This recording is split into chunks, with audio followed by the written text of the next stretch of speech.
スタジオ3万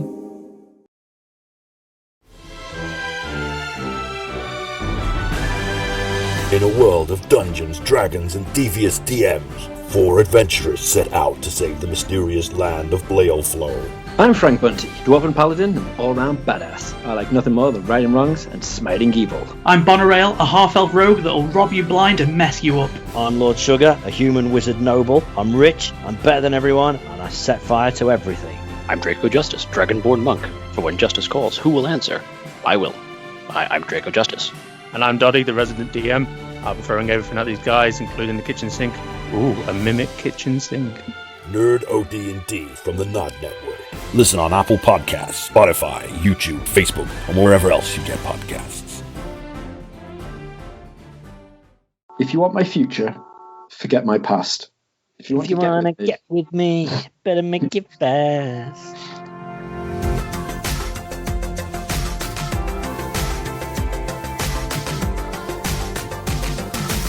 Hello and welcome to this week's edition of the Nerd OD podcast with your fabulous host, Reg. And your less fabulous host, Dan. How's it going, Reg? You always put yourself down when there is never any reason to, sir. Well, I mean, I've got to compare myself to you, Reg. I know, but you are fabulous in your own ways. Oh, you're not less fabulous. That's good. I like that. That's you're fabulous in your own way.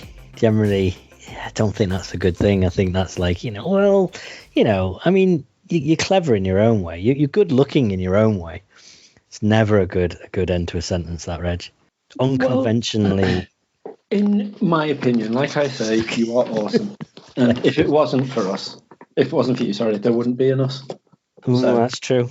That's very true. You are very fabulous in creating all. I guess so. And there ain't no slowing down, Reg. There ain't no slowing down. There's lots going on. Up. Yeah, stuff we'll talk about in a little bit, actually. So get excited and stay tuned. Ooh. I'm excited. You know what it is. You'll go, oh yeah, that. But, okay. Anyway. I'm still excited. I hear that you've had a really exciting week and you've got loads you want to talk about, Reg. So go on. Go for it. Okay, well, the first and foremost, I just want to start this off by saying, it's been the most fun-tabulous week ever. All right, I mean, my car died. Yeah. So, that was fun because we didn't talk about that. We need a car. So, you got legs? Yeah, but my legs can't carry me and the family here, there, and everywhere. They've got legs. I'd like you to say that to them. Okay. Just unplug the headphones, Reg. Turn the speaker off. I can't because Oliver's asleep, and if you wake him, he will murder you. Or Ash will. Yeah, no, Ash will. Oliver's getting pretty good now at smacking people about. Awesome. I don't know if that's a good thing or a bad thing. Yeah. I've been watching lots of Prodigy music videos. Yes. Have you seen the someone did after this story I've got a story, but yeah, go on. Okay. Someone did a version of the Smack My Bitch Up music video featuring I think it's a cat. It's almost like it's either a cat or a dog, I forget. They've like put pretending like they put a GoPro on the pet, and the pet goes off and just wreaks havoc in the neighborhood, and just it's kind of messed up, but very, very, very funny. I'll see if I can find it and send it to you, and maybe I'll post it. It might be a bit too risque for our Twitter and Facebook people, but it's very funny. There's one way to find out, Dad. Yeah, just test our limits. Hey kids, do you remember when that video came out though? I remember the song being number 1, and they didn't play it on Top of the Pops. Did it get number 1? Did it? Pretty sure it did. It was definitely up there. I'm sure it was number 1, and they and like I say, because I remember specifically something about them either not playing it or at least not putting the video on or anything like that. Because it was, quite risque. All right. Obviously, yeah, but that's crazy. Yeah. I'm just going to Google it. Smack My Bitch Up. Yeah, I've stupidly done it on the work laptop. Probably not the best of ideas. Yeah. I don't know where it reached over here. Number 1 in the dance charts, Yeah. and the singles chart, number 8. Okay, fair enough. That's awesome, though. It's a cracking tune.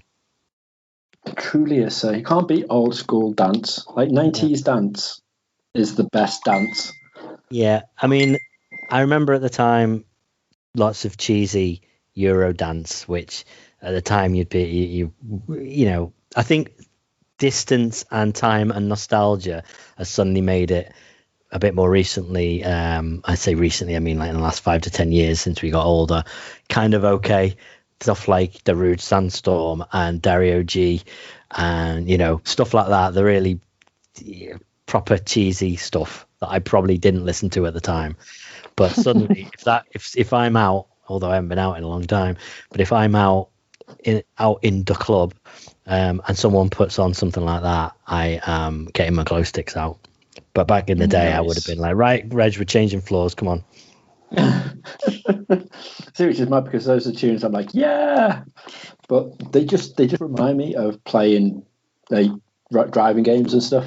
Like that's what fair enough. Always go around doing it.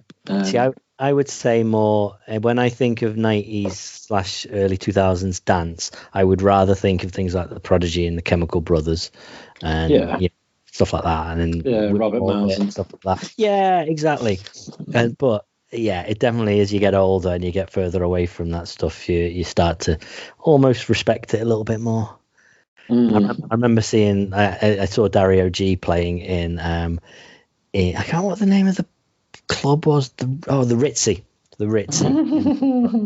Yeah, and Dario G were on, and basically it was just a bunch of people pretending to play the trumpets and stuff like that, and a guy dancing around in a brightly coloured suit. Wasn't great, but it was still like, hey, it's Dario G. Just like when you saw, what was it? What was that 80s band, 70s band? Oh my God, who were backing dancers? Boney M. Boney M, that's the one. But that's the thing, I can literally put that on my IMDb, backing dancer for Boney M. Brilliant. and I shall.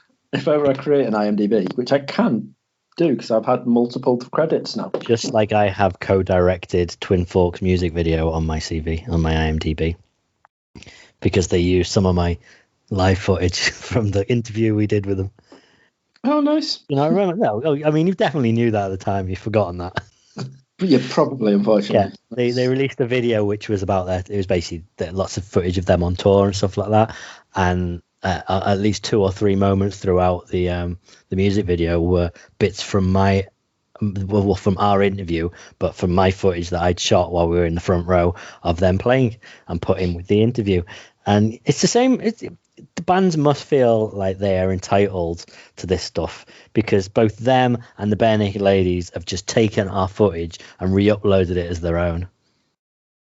Wait. What?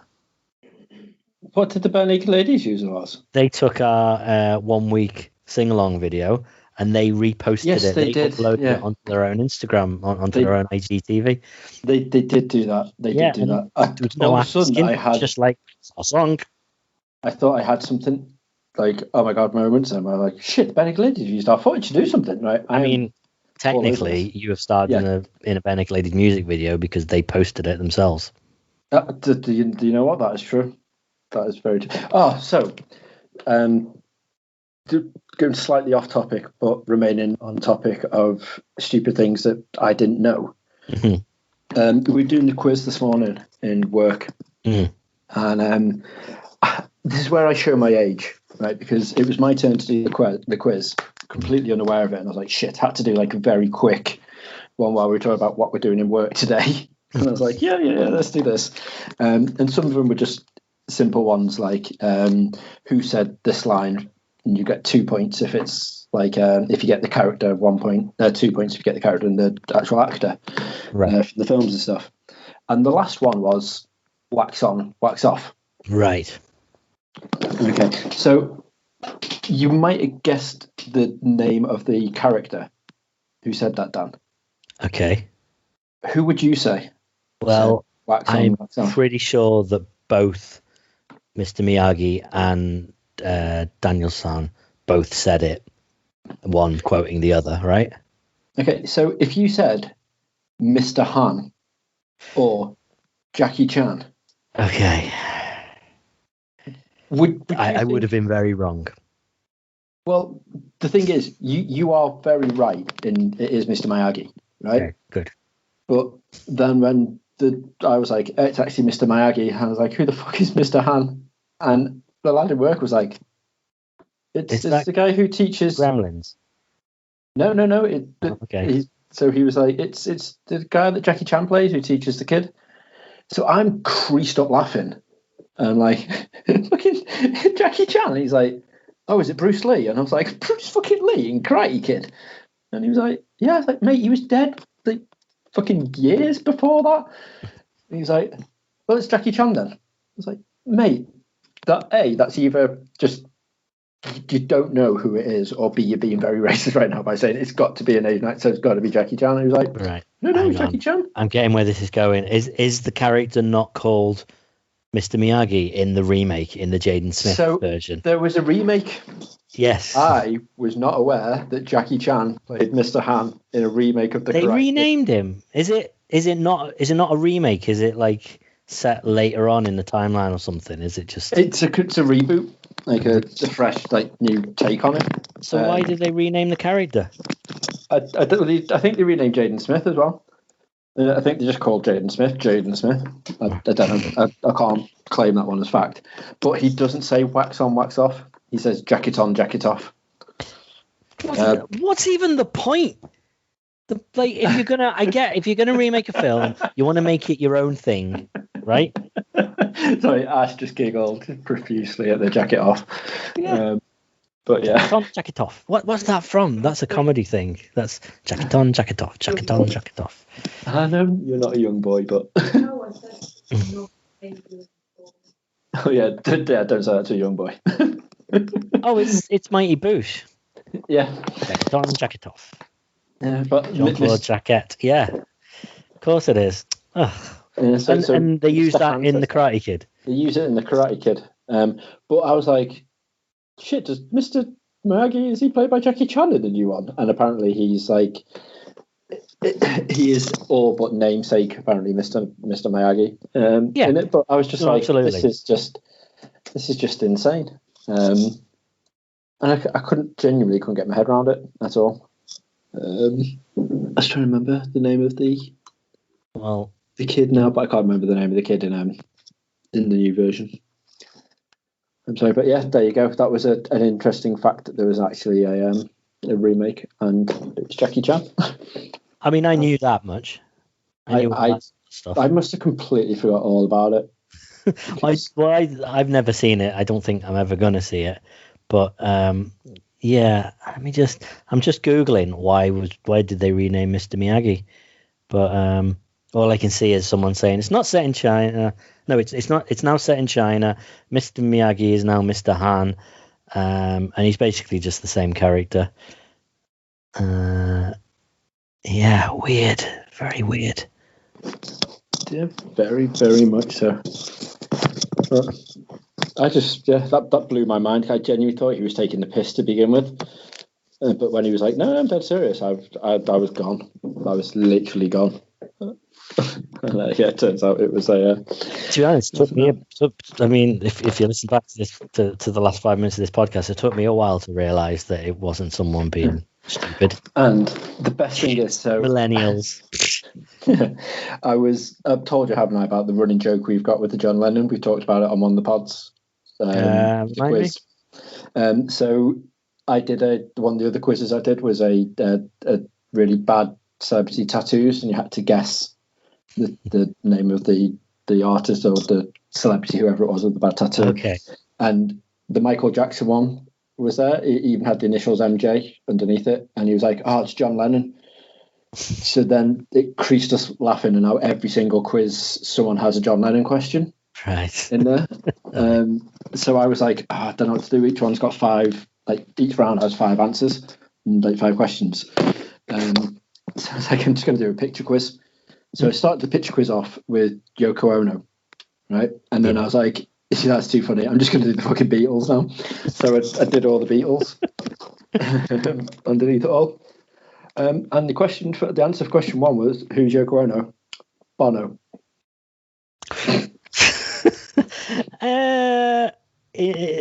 Certain photos that I've seen of them both, I can almost see that. Yeah. Almost.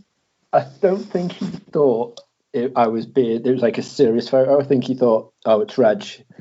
This is going to be one of the stupid ones because the front picture of it was a crap taxidermy lion, which is in like a Swedish castle. It's like a proper famous one. Yes, we've definitely talked about that. I think on the G.E.UK podcast, we had an episode where you were just laughing at bad taxidermy. It's fantastic. I love it so much. But yeah, so I put that picture up, so I just thought, oh, hang on a minute, right? These are going to be dodgy ones. And then I went through every single one. And the funniest out of all of them was he missed Yoko Ono, got Ringo Starr, got Paul McCartney, got George Harrison, could not get John Lennon. He was like, I don't know who that one is. Could you not, at that point, surely you could see the pattern? Yeah. But it's just the one that I only did it for, that question. He just was like, I have no idea who it is. And I was so close to put a picture of Michael Jackson in it instead. But I thought, I better change it and just keep it as that. But yeah. I bet they're really happy that you're spending your valuable time on putting quizzes together for them, rather than actually working, which they seem to be working you to the bone. But never mind. Yeah, I mean, in all fairness, they didn't know I did it in work time. Unless I listen to this podcast, then they'll know. From what you've told me, Reg, every time is work time. Yeah, true that. Double true. Anyway, yeah, sorry, you had is that what you wanted to sidetrack back over to? Yeah, sorry, it just reminded me I can't remember even how that sidetrack came about, but that just reminded me of something funny. Right. The other one that made me chuckle, sorry, I've got the list of questions in front of me and the answers. The other one, so I did like 2 picture rounds. So I did 2 guess either who sang it or who said it lines.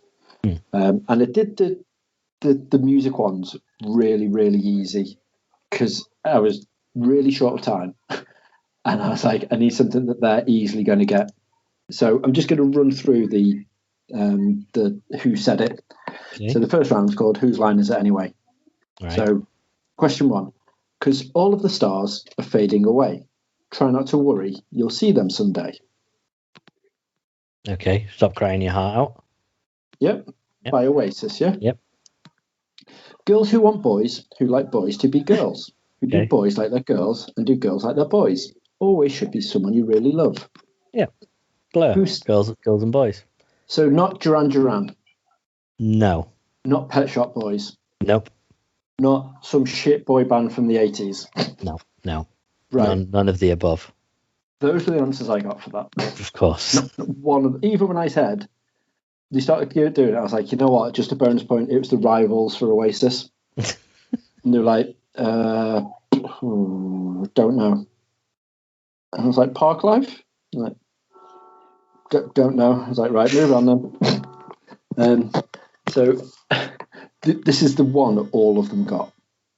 The only one. If you want my future, forget my past.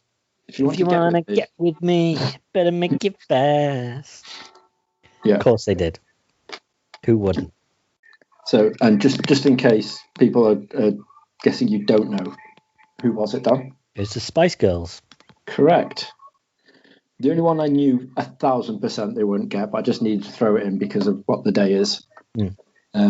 Or should we kick its cunt in and watch as it dies from bleeding? Put that in. Yeah. I had to because it was obviously it's the anniversary of us losing Scott, so I was like, I need to throw in a Frightened Rabbit lyric. That's Frightened Rabbit, basically, who are an incredible Scottish band. Just an incredible band, but just make the point that they're Scottish as well, very Scottish. Yes, and we've mentioned them a lot because Scott took his own life. When was it? 2-3 years ago now? 3 years ago. 3 years. So there's his anniversary of that recently. Yeah. So it was yeah. It's just a nice little like, hey, let's have a funny moment way to it by putting that in.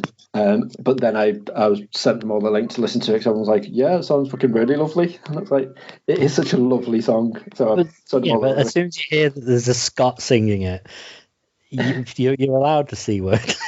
yeah. And it It would is sound weird if it didn't have it. it is a lovely, lovely song. And they came back and were like, yeah. And one of them actually went off and started listening to it and was like, yeah, I like the upbeat ones more. The loneliness one, I was like, Loneliness in the Scream is a hell of a tune. And then we just started talking about Red Rabbit for a bit. But then, yes. The one which I thought was a really easy one, no one got. Stop making the eyes at me, and I'll stop making the eyes at you. Arctic Monkeys. Yeah. No one. I mean, that's a lot less of a lot shorter line than you gave for any of the others, but still. But yeah, anymore it makes it extremely obvious. I was like, you know what, I'm just gonna literally give them like a little, and yeah, apparently it needed to be a lot more than just a little. So that's a shame. But I've just sent you in the chat the picture of Bono. Yeah, see, I can almost see that. Depends how big the picture was. If you were showing that picture I shared over content. webcam on Zoom, then fair enough. I shared my content. Oh, okay. Well, screen, no excuse then. Definitely no excuse. But yeah, hilarious. Yeah. So yeah, that was my full-on entertainment for the day. It was that, and yeah. So the other one was I sent like another picture round, which was all just based on computer game characters, and they were all really easy ones to do. So, and for the people obviously listening, they can't see what they are. The first picture was literally a worm wearing a spacesuit holding a red blaster gun. Earthworm Jim. He rockets through the sky, Earthworm Jim. He's such a groovy guy. Yes. Yes. You are right. I mean, even from a description, I got that. Exactly. The next one was a teenager wearing a brown leather jacket. Right. With a white t-shirt. I mean, say no more. Blaster on his face. And I got, oh, hang on. Is it that Shen Hui from a game based on Bare Naked Ladies? Because I said, as a clue, Andy, since you've only just joined us and you probably have no idea about the obsession. I was like, this is the one thing I truly adore. He's like, right, okay, it's got to be that then. So he tried, and yeah, everyone else was like, I have no idea, apart from Mike, who's like got all of these, apart from the last one. So obviously it was Ryo Azuki. It was, yeah. Easy one. So the next one is a little kid in a blue metal outfit with a gun arm. It's Rockman. Yeah, it is. Yeah, and I was going to say I will go with either of them. I couldn't. I said, you know what? I'll even just take a nickname, guess it off the character. Like, just say what you see. And whoever I said that comes up with the funniest thing. So I got the Blue Bastard, and I got Gun Arm and Dick Face. Right. So I mean, Gun Arm is close enough, I'd say. Yeah, I didn't get the Blue Bomber, unfortunately. No. Which is a shame. The next one completely fucking stumped me. So I was just like, you know what? This, I said, just in case you haven't played the series, this is an extreme case of say what you see. Okay, yeah. So I sent him, I just sent down a picture of a guy that's got a triangle on his head. Yeah. And he's carrying a big whopping weapon. I mean, essentially, it's Pyramid Head from Silent Hill, who is one of the most terrifying things in Reg's eyes. Yeah. So when I said say what you see, I got triangle head. Yeah. I mean, that's good enough. I mean, and I was like, well, what's the 3D equivalent of a triangle? What does it look like? and I got, I don't know, triangle muscle head. And I was like, no, it's just, can you just say pyramid head and get it over with? And only one of them got it, which was Mike, who obviously got all of them. Yeah, fair apart enough. from this one, because I thought I'd throw in a cheeky one, just to Mike couldn't get full points. So this one is an old school game on the Mega Drive that had an elephant as its main character. An elephant platform game. I've no idea. And the tease I gave them, or the hint I gave them, was it's also the name of a chocolate treat. Twix, Mars, Toffee Crisp, Yorkie. I have no idea. Rolo. It's Rolo, okay. Rolo to the rescue. Have you not played this either? Is Rolo to the rescue one of the most underrated gems of all time? Those words together ring a bell, but I definitely don't know it. Rolo to the rescue was incredible. And you really need to get your hands on it. It's basically all of his friends. I think it was all their friends get kidnapped. Right. I wanted to say ran away from the circus, but that's obviously not true. That's just a massive lie.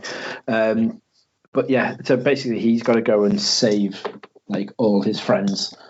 And then once you rescue his friends, you can then play as his friend instead, and they'll just trail behind you and ride around. Yeah. And it was just awesome. It was genuinely such a fun kiddie platformer, but at some point did get quite hard. They go for the circus because the final boss is defeating the ringmaster. So yeah, it was. Oh, bless him. Well, awesome. I've been looking into getting one of these retro handheld consoles. There's a whole bunch of them that sort of come out in the last year that look pretty good because just the amount of games that I would love to be able to just play on the go. Even anything up to like Dreamcast games, these will play. Have you heard of, obviously there's like Retroid that have been doing these consoles for a while. Retroid Pocket 2 came out last year, and there's a company called Abanic that do a whole range of them, like some that are Game Boy, like old classic Game Boy shaped, some that are more look like, I don't know, more like a Vita or something like that. And it's amazing what they can do nowadays. Like they are so much more advanced than anything, even like compared to the Vita. They look fab. Yeah. They're only about 80 quid, 100 quid. They're, give or take. I would love them. Like when the whole announcement of the Vita thing came out about them not being able to buy any more games, although that decision's been reversed now. Sure. I started having to look into, what can I do with it? Is there any way of hacking it? It's very complicated. Whereas one of these machines, as long as you own the game, which most of the games I would want to play, I do. Like to be able to play Skies of Arcadia, sat there on a little handhold, something like that. I would love. Yeah, I must admit that'd be awesome to play on the go. Even like I was looking at the what's it called, the Evercade, which is a fully licensed official retro handheld, like to the point where you can buy it in Argos. In an actual legitimate shop, you buy cartridges, and those cartridges have between like 2 and 10 games, and they are proper games that are licensed from like they've got. You can buy an Atari Lynx cartridge, which has got about 5 Atari Lynx games, and again they have properly paid and licensed them. They're only about sort of between 10 and 15 quid for the cartridges as well for a handful of games. So not bad. I mean, fair enough. You buy one of these other consoles, you can download your games, and you could have hundreds and hundreds and hundreds of them for nothing if you don't mind being illegal, unless you own them, of course. But as a proper little throwback handheld console that you can slot a game into, it's pretty good for that much. Yeah, that's great. To be fair, still have the one that Shell bought me for Christmas, which is just so awful. It's amazing. I have mentioned it on the pod. I need to bring. Now we're from Monday, we'll be allowed to actually properly meet up No, we're not fully out of the woods, but I think there's restaurants are open. I think you're allowed in people's houses now. I heard you're allowed to hug people. Oh, wow. I don't know whether that's true. But anyway, yes, I'll have to bring it around. You can have a good play because some of the games are just ingenious, absolutely amazing.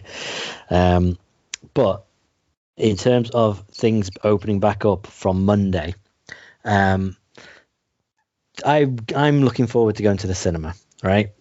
Because there are a whole bunch of films that have come out that have gone straight to streaming, or they've been released on DVD or Blu-ray or whatnot, and I'm hoping that they would show their faces in the cinemas.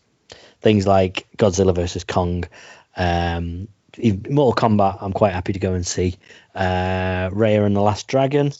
Any of these ones like that, especially, I think I want to go and see in the cinema. Godzilla vs. Kong, however average I've heard it is, I still want to go. I just want to go in the cinema. You know what I mean? Even the new Saw film, what's it called? Jigsaw, is it? Spiral. Spiral, that's it. Even that looks quite intriguing because while I'm not a big fan of the Saw films, I don't know. I've heard it's different enough that it's pretty good. So even that, I'm looking forward to going to see. So I thought only about an hour before I did the podcast, I went to have a look at what my local cinema's showing, and what my not quite so local but much bigger, and much more likely to be showing lots of good films, is going to be showing. So I've got a View that's just down the road from me, but it's only about, I think it's about 8 screens, and they're all pretty small, and it's pretty quiet, and everything's a $5. They are showing Godzilla vs. Kong. On Monday, when the place opens, they are showing it once at 5 o'clock. Then they're not showing it on Tuesday. Then they're showing it on Wednesday at 8 o'clock. And that is it. They are not showing that film at all, other than those 2 times.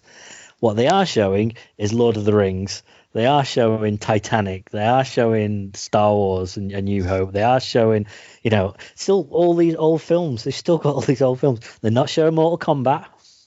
They are showing Peter Rabbit on every single screen. There's about 40 showings of Peter Rabbit every day. Like, they're quite happy to do that. I looked at the big cinema, so at Cheshire Oaks, which is a big retail park. There is a huge cinema there, and that's probably the biggest, most popular one in our area. Most films show up there. It's got an IMAX screen. They're not showing Mortal Kombat. They're not even showing Godzilla vs. Kong. They are showing Peter Rabbit. They are showing Lord of the Rings. They're showing, again, all these films that I don't really want to bother with. When you check on the View website, there are some cinemas showing Mortal Kombat, and there are some showing Godzilla vs. Kong, but it's about, there's Mortal Kombat, there's only about 20 out of, I think you've got about 80 cinemas UK wide. Which says to me, I remember when it got announced that Warner Brothers films were going to streaming, they were just going to skip the cinema. And a lot of the cinemas, at least in the States, went, forget that. Well, we're not going to show your films then unless you do something about it. So I wonder if it's anything to do with that. Like, why would they only show Godzilla vs. Kong once? And why would they not show it in the big cinema? I don't know where they can make bank. Why are they doing that? It seems really odd. Very, very, very odd. Especially when you look at how well that film did in the States. And I guarantee, that is, if you want to go back to the cinema for the first time in months, if not in a year for some people, you do not want to go and watch Peter Rabbit 2. Right? Yeah. Okay, I'm sure kids will. Because if we got kids' holidays coming up soon, I know we've got half term. So fair enough. But most people, I feel like if something like Godzilla vs. Kong or Mortal Kombat were showing, people would rush to the cinema. And they're not. It just feels really odd to me. But I don't know. Very, very strange. Yeah, no, massively in complete agreement with you, because like you said, there's certain films I'll be like, oh yeah, really want to go and see that, but after waiting so long, why would you want to go to the pictures to go see a film that you probably could have watched 1,000 times during fucking the last three lockdowns? Makes no sense. Exactly. And I still, however much I might want to see something like Godzilla vs Kong. I don't want to watch it on my 43-inch TV. I also don't want to spend 15 quid on renting it for 2 days. Yeah. So I don't know. Maybe I'm going at 5 o'clock on Monday. We'll see.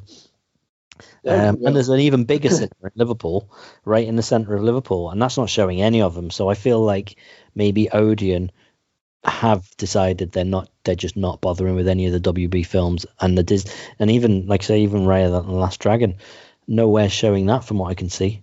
That's weird, Seems especially if Disney. very odd. Would have well thought. And another thing, while on the subject of that, I don't understand Disney's sort of.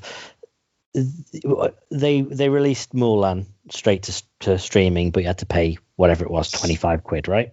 Mm. Then they released Disney Pixar Soul, which pretty much is a Mulan was a bit touch and go on whether it's going to be a success or not. A Pixar film is almost guaranteed, right?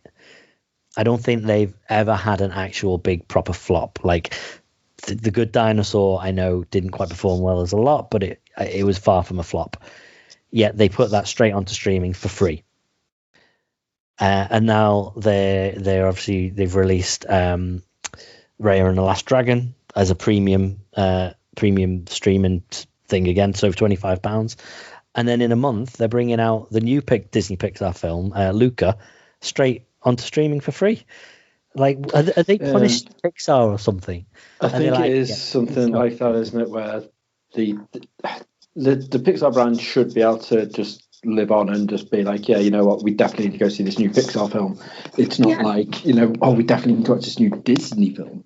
It's absolutely crazy how it is Disney Pixar, and I think every single person knows it's Disney Pixar. Yeah, so you know it's Pixar, silly. But you also know that it's Disney. You know what I mean? They're definitely looked at as both Disney and Pixar films. Yeah, one in the same, 100%. Yeah. So I don't quite understand. I mean, don't get me wrong. I'm very, very happy that I got to watch Soul for free, and I'm going to get to watch Luca for free as well. Brilliant, because I definitely wouldn't spend, however much I love Pixar films, I would not be spending 25 quid to premium rent it or whatever, premium own it. Oh god. So brilliant. I just don't quite understand what the deal is on how they've decided, right, okay, the Disney films are going straight on. And isn't Black Widow's going both, isn't it? It's going to be released to the cinemas, but it's also going on to premium streaming. Fair enough, I get that. That makes sense. They're going to do both, and that is a sort of film that a lot of people are going to want to go and watch at the cinema, but then they're probably also going to want to rent so they can watch it again and again and again. That wouldn't surprise me, but we'll see. Yeah, but yeah. Sorry, I was just. It's definitely one I'm not wanting to rent. I've got no interest in watching Black Widow. Absolutely, but there will be a lot of people out there that will.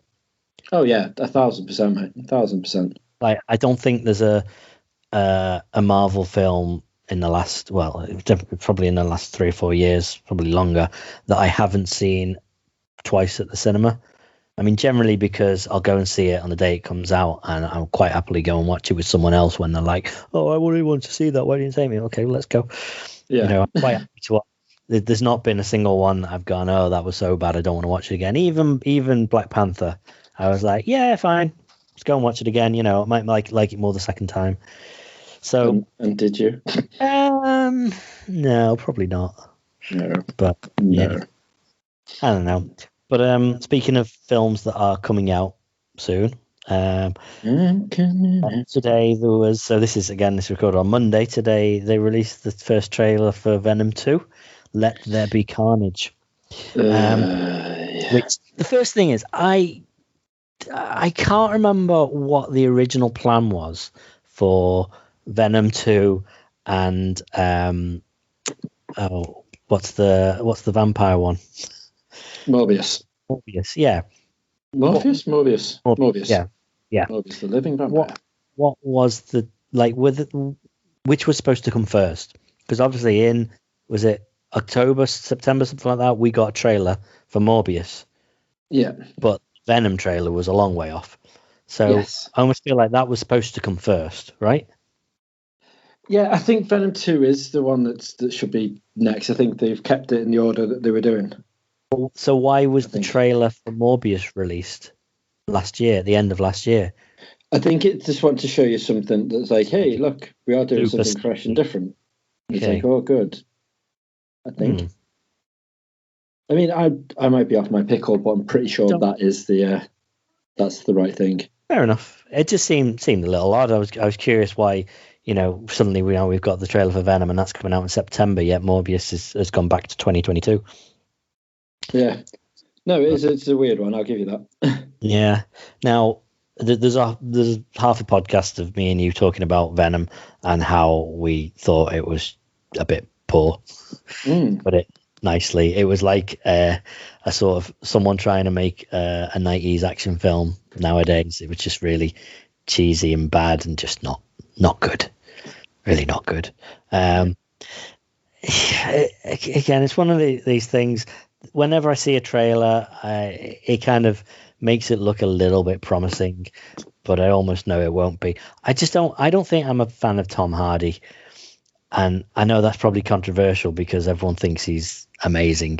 He's one of these people that throws himself into a role. Sometimes I get it. Things like the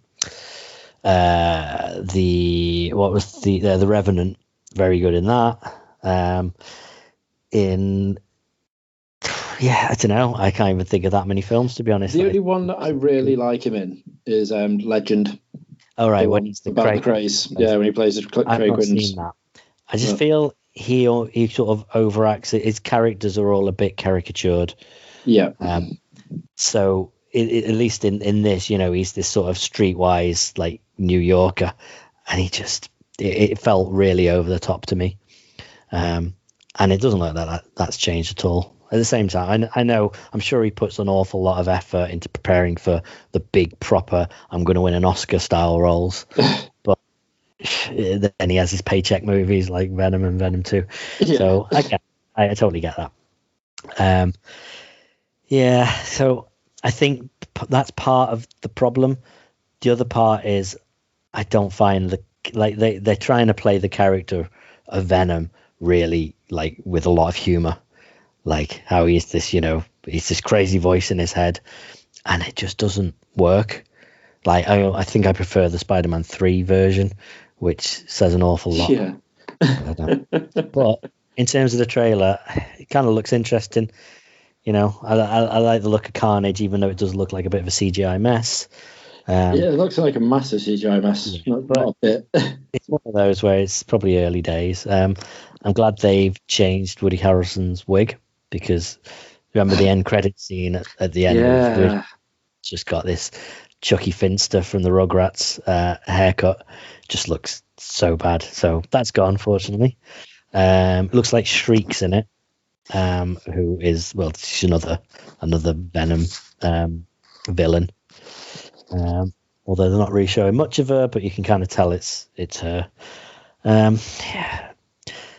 Next to that, what I'm curious of is whether it is actually part of the Spider-Verse. Because that was originally what they were when they released the first Venom. It was supposed to be, right? Yeah, apparently so. But the fact that obviously Spider-Man is part of now the MCU, is it still joining up with that? I think isn't it now part of the Spider-Verse that doesn't include Spider-Man? So is it the villain verse or whatever they called it, where it's like they were going to Six and Black Cat and Sable and So I think he's part of that. Although they do, did you see the Easter egg? I think or the tease that it might be set in the MCU, and the trailer with it being the Avengers on the newspaper. Yeah. So there's a section where the detective's reading the Daily Bugle. I mean, the first thing is the Daily Bugle logo is the same as the one they use in the Sam Raimi trilogy. So it's not the ones that we've seen in any of the recent ones. So yeah, that's obviously maybe big. This takes place in the multiverse. Possibly. Doctor Strange is gonna. Well, this is just it. It's probably all gonna. That whole thing is all gonna make sense when when the next what's it called, Far From Home, comes out. So Isn't it No Way Home? No Way Home, something like that. Yeah. Far From Home, Far the From last Home one. was the last one, wasn't it? Yeah. Yeah, possibly. But yeah, the newspaper, when he sort of flicks over to the next page, you can see part of Avenger. So it looks like he's reading an article about the Avengers, which, yeah, I don't know. It's a long stretch, isn't I don't know how I feel about that. Yeah, let's be honest. I feel like it's just Sony going, let's put in loads of little Easter eggs. This will make our film a lot more popular. Yeah. You know what? That genuinely wouldn't surprise me. Like we talked, I think when we were sort of on our watch through of WandaVision, we kept saying about how, you know, everything that Marvel does is definitely for a reason. They know exactly what they're doing. Every Easter egg is there, and it's got a point. I feel like Sony's the complete opposite. And they're just like, none of this matters, but let's just throw all of these in. Look, everyone's going to be, the Reddit is going to go crazy about this. Yeah. And they probably already have. Oh. That's it. I think they know what they're doing. But yeah, it's just in the wrong way. Shocking. Yeah. Oh, in the massively wrong way. Yeah, but also it just, if it is a sort of a Spider universe that doesn't include Spider-Man, that just seems really odd. Pointless. Because we're getting there's a Spider-Woman film coming as well, isn't there? Oh God, really? And it just and I don't know. Some of these characters just don't make sense existing without Spider-Man in the first place. It's just because, you know, it's Spider-Man. It is Spider-Man. Do you know what I mean?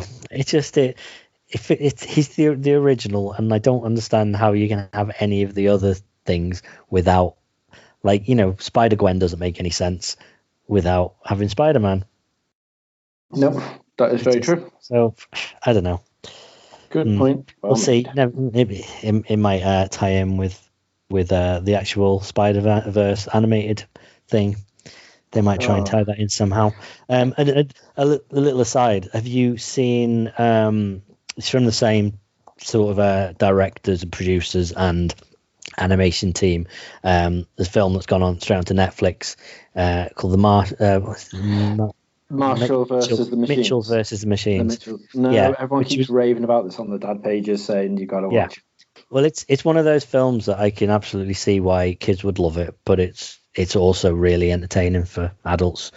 It's done very, very well. It's a bit overdone in the whole. If you've seen the trailer, it's a lot of sort of filled with meme jokes, because it's mainly about this girl going to college, and she's lost touch with her dad. You know, she hates him for whatever reason. So he decides him and the family are gonna drive her to college across the other side of the country. And there's lots of almost like Scrub style moments where, you know, you're in her head and she's showing what she's thinking, and it's a lot of internet memes and things like that. And that's a little bit played out. But other than that, it's really good, really entertaining. Animation looks great because it's proper Spider-Verse style. Lots of call outs, and, you know, and the sort of, it's almost cel shaded in the way it looks. But it was called Connected. And I don't know whether you know anything about the film. If you're going to watch a trailer, look for the trailer for Connected, like the original trailer that came out, because I remember watching that. It was on trending, and I was like, oh, what's this? Let's see. Another. It says from the makers of Spider-Verse. Okay, should be good. And it just takes this wild, like, left turn about halfway through the trailer. Looks like it's this film about this family road trip and the family bonding and stuff, and then suddenly something happens. Well, the versus machines happen from the new title.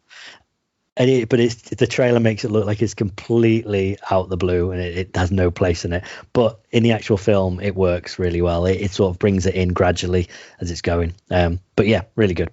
Anyway, but yeah, that was an aside. The last thing, when I was watching the Venom trailer, all I could hear when Venom was talking was Cookie Monster. And I don't know. It feels like, I was curious who the voice was. Now, Andy Serkis is the director of the film. So I was like, oh well, do you know what? That would make sense. Maybe it's Andy Serkis doing the voice. But no.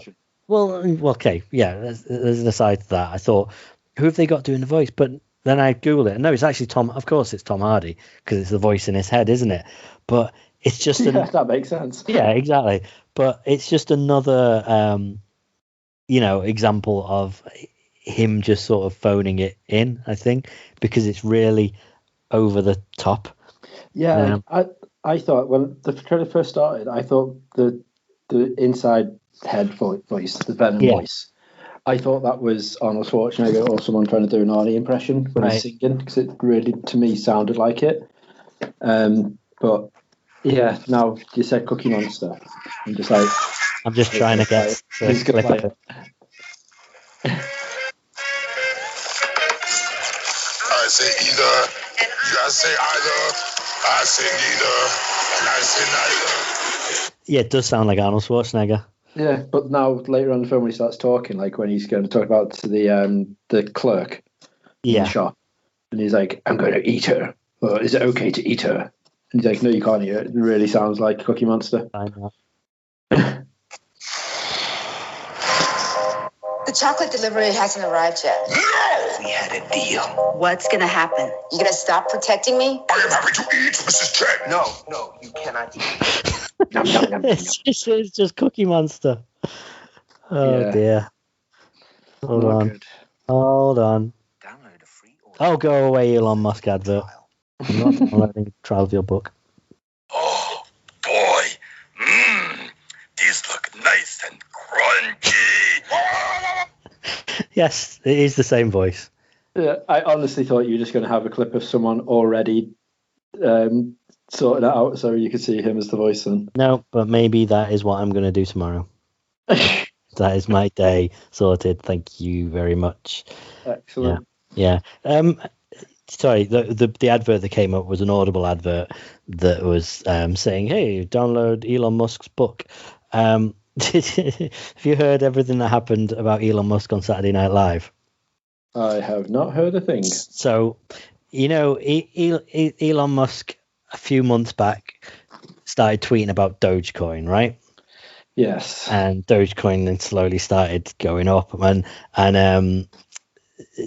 Tesla have invested in both Bitcoin and Dogecoin. Like he put some ridiculous amount into obviously it's nothing to him, into Dogecoin. And recently Doge had a big jump. Like it's up to about, from a fraction of a penny, it's not anymore, but it was up to about 60 cents. And he got announced as being on Saturday Night Live. And he also then tweeted out a picture of his face on the Doge character, saying Saturday Night Live next Saturday, look out for the Doge father or something like that. So one of the sketches, everyone's just like, oh, he's gonna be going on about Doge. He's going to talk about it in the opening monologue and everything. Everyone get ready. Crypto's going to have a big, massive night. And yeah, he mentioned it, I think 2 or 3 times in really like jokey ways, in terms of saying that it was just a meme and it was just stupid. And yes, he's made loads of money off it. And the next day it went down by about 40%. Oh, wow, really? Yeah, it's down to about 30. I think it's down to about 35 cents the last time I checked. Might be a little bit more than that, but yeah, it went down quite a lot. I bet Sean's gutted. Yeah, I think he's got his money out of that. Although I don't want to go on about talking about crypto apart from one thing. Let me see. There's one that both me and him have both invested in, and I was saying to him, because it had a fairly good day last week, and I was talking to him about it, and he sent me a screenshot of his like portfolio, what he's got, and he has invested in a cryptocurrency that is called, okay, get ready for it, Reg. It's called Cum Rocket. Okay. Did you Cum Rocket? Cum Rocket. Right. Mm-hmm. Interesting. And obviously everything's got each coin has got a name. So you have, Jeffrey. X amount of Bitcoin. It's measured in coins, things like that. It's or tokens or whatever. The coins that Cumrocket comes in are called cummies. Why would you invest in that? Right. Did he just see the name and go, right, that's gotta be something that's a joke? Because think about what has generally been behind a lot of big technological advancements. What industry has embraced technology to move its platform forward? What has been behind, like, why have certain things succeeded and certain things not? So think about VHS and Betamax. Think about Blu-ray and HD DVD. Okay, so the porn industry got behind Blu-ray and not HD DVD. They got behind VHS and not Betamax. So this apparently is the cryptocurrency of the porn industry, in that people don't want to have porn sites showing up on their credit card bills. So you'll be able to buy access to websites using a cryptocurrency, which is totally untraceable. It won't show up on anything, So they've got behind this one thing, and they're trying to get this cryptocurrency usable in these different websites. So because of that means that it's got a point which a lot of cryptocurrencies just don't. If you can't spend it anywhere, what's the point? Almost, you know what I mean? It's just an investment for an investment's sake.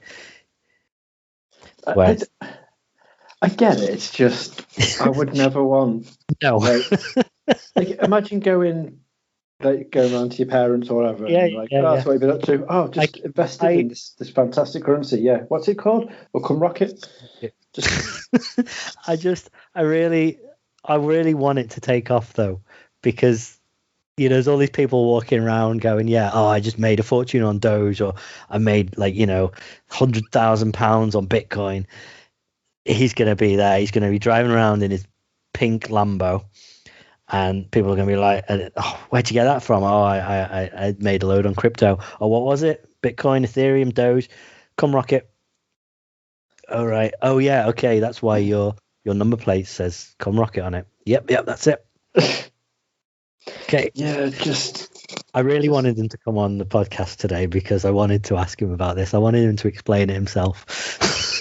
But from what I understand, that is the rationale behind. And I totally get it. It makes, from what you're saying, it does make sense in a way. But as an investment, it makes sense. But do you want to? I don't know. I couldn't do it. If I had a spare £500 to invest, that wouldn't be the one that I'd be like, I'm going to invest in Cumrocket. Yeah. It's because I wouldn't want to go around to people and say, oh yeah, I've invested in, because admittedly a few years back I probably would have done because it was a funny name, but now I've got the sort of adult head on. I can't go for have a look at a mortgage or something and be like, right, okay, so let's just have a look at your statement. Right, okay, so you I see you've got an account with Cumrocket. Yeah, I can explain. It's so awkward. So awkward. But to be fair though, I didn't think Dogecoin was going to take off the way it did, because it's a fucking internet meme dog. Yet all of a sudden, that went mental, and has made sure Sean could get a fucking bathroom and kitchen and pay off his Tesla and sit around masturbating on £1 coins. So it's fair enough. It's mental, isn't it? Bless him. He's one of the fortunate ones that has the spare cash to do that. Yeah. True. Well, anyway, that's that. We mentioned way earlier in this podcast that we may have something to talk about in terms of new-ish podcasts. And we kind of do, in that we are having to hit pause on Nerdo D&D, the Baleflow Chronicles Such for a an little awkward bit. time. Such an awkward. It's a very time. awkward time because if I remember right, both you and Dave are both unconscious and about to die. Yes, That's where we had to and pause it. it was down to Sean if he was going to help me up or not, Yeah, because you were going to help Dave up. And yes, Sean obviously hates me with a passion, so I'm like, is he going to save me or not? Just buy him a couple of cum rockets and he'll forgive you. How much is a cum rocket? Cum rocket currently. I don't want to Google it. See, I can't. I'm on the work laptop. If I Google that, I will be sacked. Okay, I'm going to go on to incognito browser. Where are we? Let's go on coin market cap. It is 13 cents per cummy. Right. Oh dear. Interesting. Yeah. There you go. Throw him a couple of them. He'd be happy. Yeah. Why not? But sorry. Anyway, you were saying. Yeah. Yeah. What was I saying? Oh yeah. So we've had to hit pause on that because one of us can't play currently. So we were wondering what to do because we've been really enjoying it, and we don't really want to sort of not have a game to play and also not have a sort of just have a podcast missing. So we thought, well, what can we do? Can we do a little side story maybe? Can we do something different? Maybe, like, I'd heard lots about sort of themed Dungeons and Dragons games, like Star Wars ones. We talked a while back about the Pokemon one. And Doddy, our dungeon master, mentioned a while back about an alien themed one, which sounded very, very intriguing. So we sort of said to him, what do you fancy doing? And he was like, right, let's do it.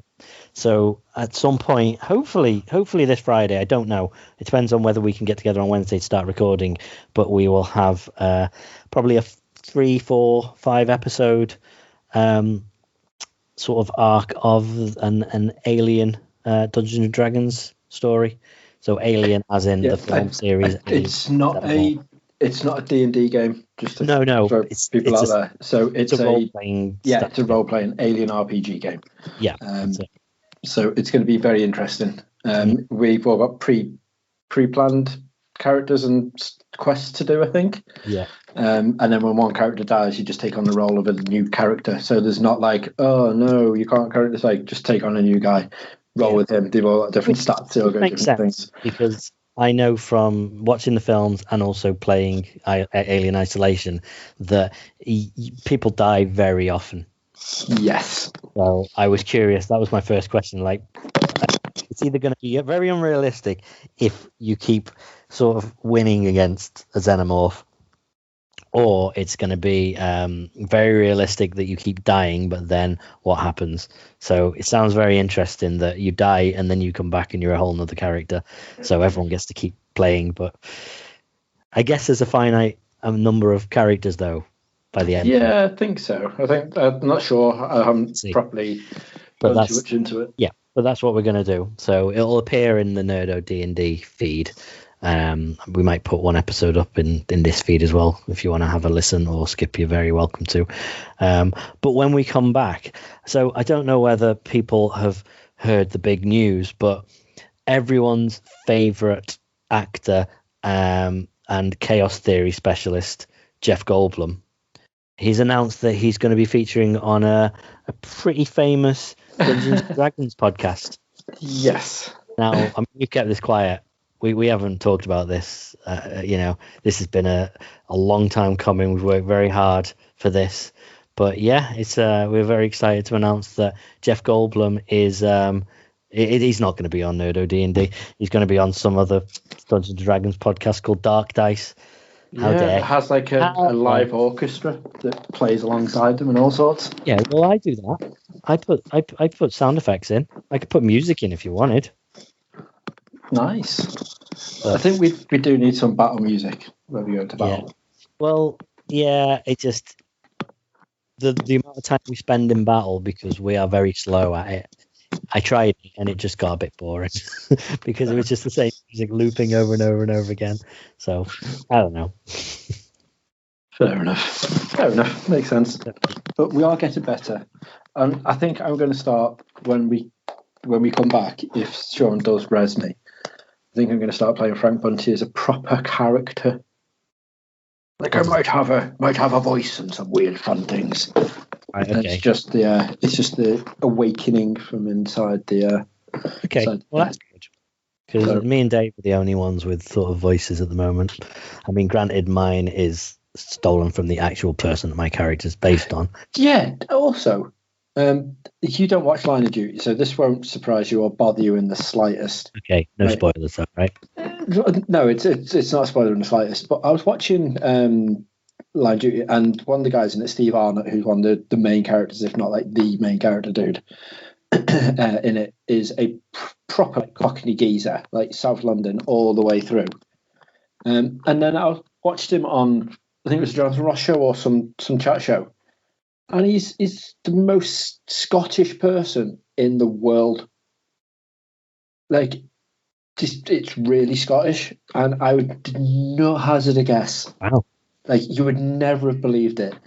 And it's literally just go onto YouTube and just watch it. It's so broad Scottish. It makes no sense how I didn't guess that, and why he wasn't allowed to be Scottish in it, because they don't give a location as to like where it's based. They said they can't due to like legal reasons, in case the police start getting shit for like stuff that happens around the area and that sort of bollocks. So Okay. they don't ever give a location as to whereabouts it's currently based.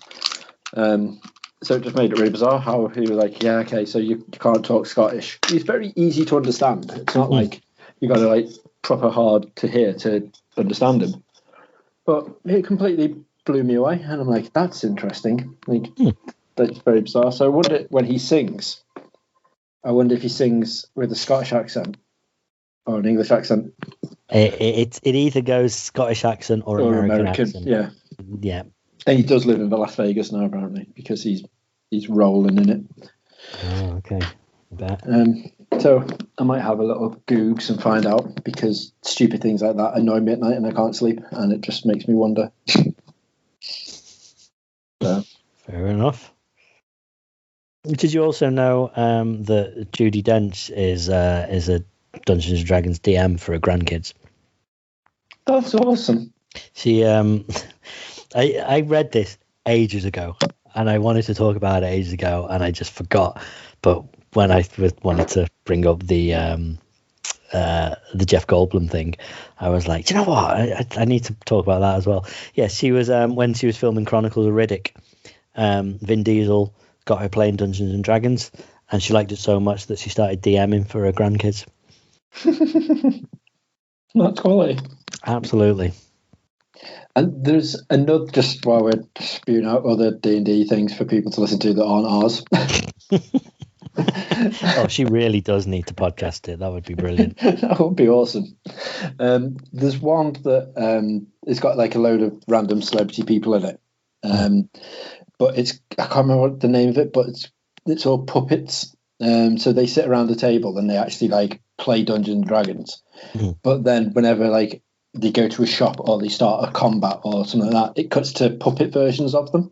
Nice. Playing it, and it's actually quite entertaining. In it, I watched like 2 of them, and I was like, yeah, that's quite good. But then I was like, yeah, because I'm up to date now on Critical Role, like completely season 1 and 2. I've managed to like get through like over 1,000 episodes, like hours near enough of Critical Role. It's the perks of working from home. Is the fact that people aren't like, fucking hell, can you put something else on? This is boring. I'm like, yep, no one's in the house, so I'll just have that on while I work. And it's like, oh god, stop Benedict Ladies getting bought on something fucking different. All right, Frightened Rabbit. Yeah, so I'll put Frightened Rabbit on. And I'll have to censor that one line. But yeah. But yeah, that's worth it. So, and Critical Role's worth it. I'm just going to start naming D&D podcasts. Just like, I want to listen to this one, and this one, and this one, and this one. Just while we're on the break. But no, they shan't. They shan't. And I completely understand if that's all of that gets cut out. No, it's fine. It's the end of the podcast. No one listens this far. Fair enough. So just quickly then, Mm-hmm. one more last thing. So you know how you've been playing the Yakuza games? And Yes. You've been loving the Yakuza games. Have you played Like a Dragon yet? Have you completed Like a Dragon? No, because I'm going through them in order. All right, okay, so And by that, I'm playing one and then finishing it and then playing something else and then going back to it. So I've only done Kiwami, so the first one. Completed that. I've got 0, but I need to get Kiwami 2. But I'm playing Final Fantasy Remake at the moment. Nice. Well, this probably won't do a lot for you anyway, then. Okay. But the whole thing about Yakuza Like a Dragon was the fact that it introduced a brand new hero, so it didn't follow the story of Goro and whatnot. Yes, I do know that much. And it's completely different in the terms of combat. So it's an actual turn-based combat. And apparently, they loved it that much that they've decided, yes, this is definitely the way we're going to proceed with Yakuza from now on. So all streamline, mainline Yakuza titles are going to be all RPG turn-based combat. And for people who really still like the old school style of Yakuza, they're going to be able to get their fix from the Judgment series. So they did like a spin-off, don't know if you know, called Judgment. Yeah, Judge Eyes. In Japan it was called Judge Eyes. Yeah. I love the badly translated titles. Anyway, go on. So that one is normal. As in just like a real time. Yeah. And for fans that want to carry on, they're deciding that they're going to do the Judgment series of games with the Yakuza combat, the normal Yakuza combat, not the RPG turn-based one. And for the normal Yakuza titles, they're 100% just keeping it turn-based from now on because they really like it.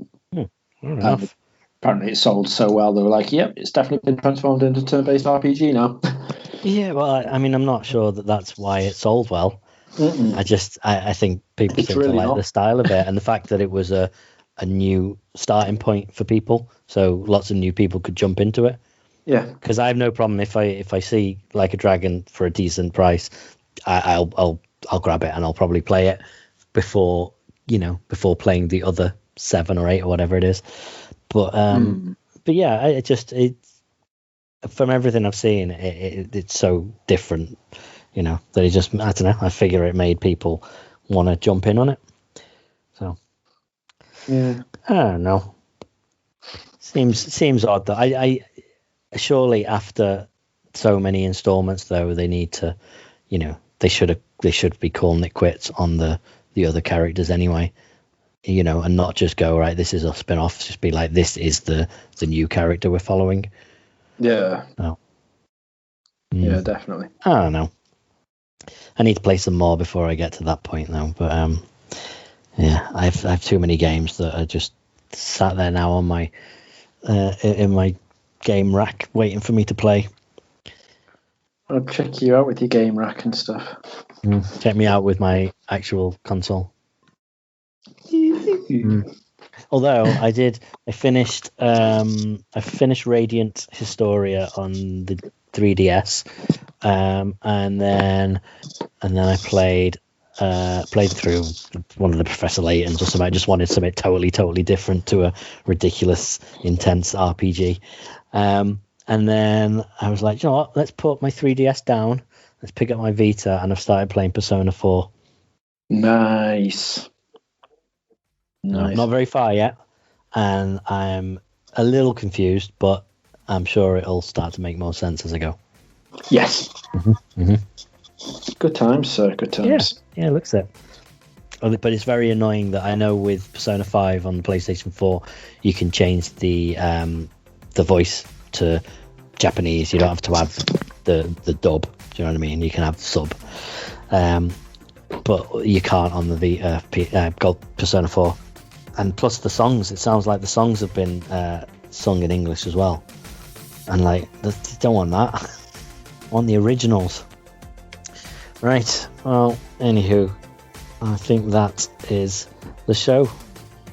Why not? Why not? I'll allow it. just this once. Thank you. Right, thank you for listening and joining me, Reg. It's been a pleasure as always, my most wonderful, fantastic, fantabulous host. Thank you. Same time next week. And I'll see you on Wednesday. See you later. Bye. Toodles. Bye.